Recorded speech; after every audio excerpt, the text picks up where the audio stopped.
So today we're going to talk about Star Wars.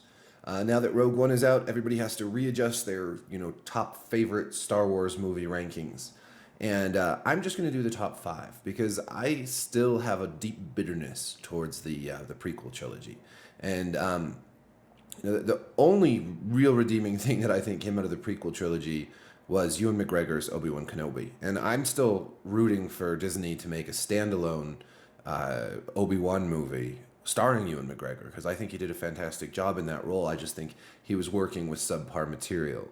The entire prequel trilogy suffers from poor character development, bad CGI that was way overused, and slow, terrible writing that was dull. And there are redeeming qualities, but none of the prequel movies make my cut.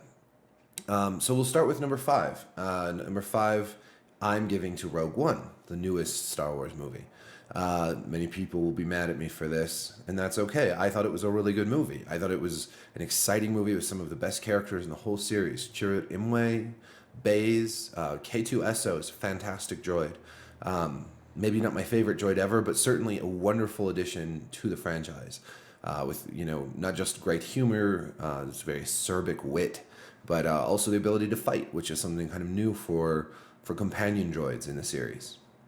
But where Rogue One falls short for me are some of the plot holes, especially towards the end, poor pacing in the beginning, lack of character development, and just overall not sort of capturing that Star Wars spirit that I think exists in the other four movies on this list. Better than all the prequels, hands down, leaps and bounds, and a worthy addition to the universe as a side story, but still number five. On to number four. Number four, I am giving to A New Hope. And this was tough. It was tough to put this in number four, and it could have gone either way with my number three pick, but A New Hope simply suffers from sort of being a new film in a series with new actors. Mark Hamill in A New Hope is sort of hard to watch. He's so whiny and such a brat, really. On the other hand, of course, we're introduced to Han Solo and Darth Vader and Princess Leia and Chewbacca and C-3PO, R2-D2, just a wonderful cast of characters. So in a lot of ways, of course, this is maybe the most important Star Wars movie, but also just in terms of sort of quality, I would say number four. Number three, I'm going to give to A Force Awakens, which in a lot of ways was just a better New Hope. I know I could be crucified for that because a lot of people really hated The Force Awakens, and there's a very strong anti-Force Awakens contingent out there. But I really liked it, and I realized that it in many ways is a rehash, a retelling of A New Hope. And I actually like that. I like that it's a new version of A New Hope. I loved the characters. Again, we are introduced to such wonderful characters that we get to spend a few more films with. Rey and Finn and Poe Dameron and Kylo Ren was a fantastic new villain. In a lot of ways, Kylo Ren for me is what Anakin should have been in the prequel trilogy. A well developed, interesting character who struggles with the dark and light inside of him. And of course, Adam Driver's acting is just terrific compared to what we got in the prequel trilogy. So The Force Awakens, what a wonderful return to Star Wars. For me, after years and years of waiting and the crushing disappointment of both the prequels and of just never expecting to get another Star Wars movie, to see The Force Awakens was just, it was a magical experience for me. So I'm giving it my number three spot. Number two, and again, I know this is going to be controversial because a lot of people give this movie number one, but I'm going to say Empire Strikes Back. In some ways, it is the best movie in the series. For one thing, it's not detailing a story about a Death Star, and every other movie in this list is.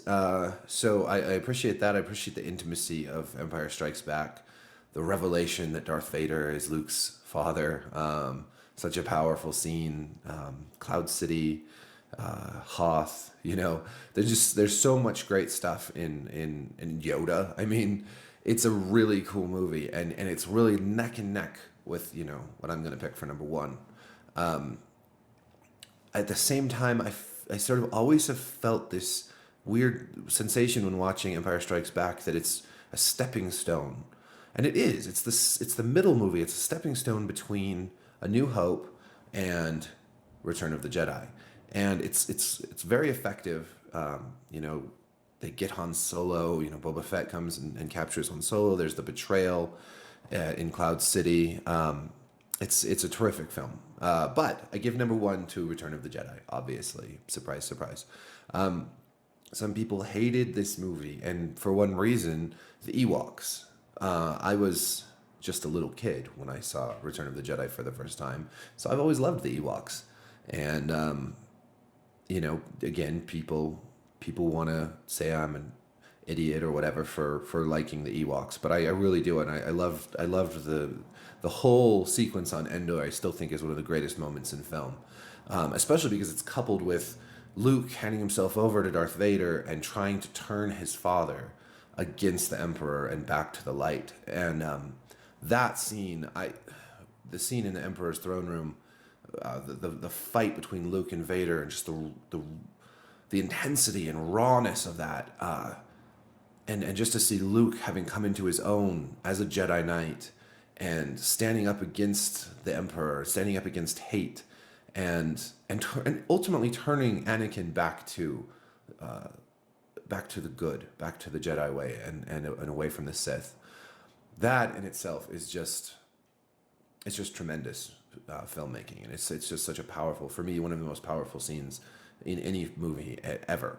But more than, there's so much else in Return of the Jedi. There's the entire opening sequence with Jabba the Hutt and the rescue of Han Solo, and Princess Leia coming in disguise as a bounty hunter, and just and then returning to Yoda and Yoda dying, and there's just so much right about Return of the Jedi. And of course, Lucas messed with that in a really big way by replacing old Anakin with young Anakin in his recut. So we need a re-release of the original films in HD. But Return of the Jedi for me, best Star Wars film, and it is neck and neck with Empire, but it just because of a few of these moments, these really tremendously powerful moments, I'm giving it to Return. So those are my top five.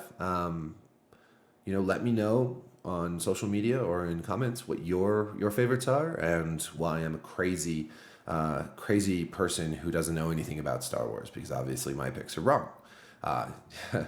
Anyways, yeah, thanks for watching. May the Force be with you.